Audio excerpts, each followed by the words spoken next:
ভারত বাংলাদেশের প্রথম test match আজ শুরু হয়েছে। ভারত বাংলাদেশের প্রথম টেস্ট ম্যাচ।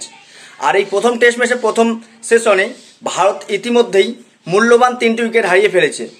প্রথম 16 ওভার খেলা হয়েছে, এর মধ্যেই ভারতের মূল্যবান তিনটি উইকেট বিরাট কোহলি, রোহিত শর্মা এবং শুভমন গিল তাদের উইকেট দিয়ে এসেছেন।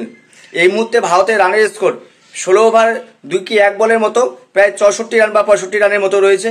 অবশ্যই ক্রিজে রয়েছেন জস দ্য বজ যশস্বী জয়সওয়াল এবং অবশ্যই অপর স্ট্রাইকে রয়েছেন ঋষভ প্যান্ট।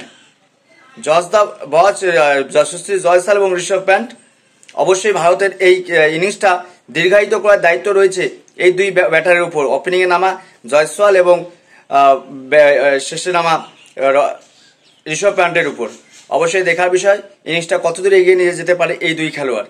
পরে রয়েছে KL রাহুল, তো অবশ্যই রয়েছে, তো সে বিষয়ে নিশ্চয়তা চিন্তা নেই। কিন্তু প্রথম যে 3টি উইকেট বিরাট কোহলি, রোহিত শর্মা এবং শুভমন গিল তাদের উইকেটটি প্রথম সেশনেই মানে খুব অল্প সময়ের মধ্যে দিয়ে এসেছেন। অবশ্যই জয় ইন্ডিয়াই পাবে নিঃসন্দেহে, সেটা নিয়ে কোনো সন্দেহই নেই। তো অবশ্যই দেখার বিষয় ম্যাচটা কতদূর যাচ্ছে।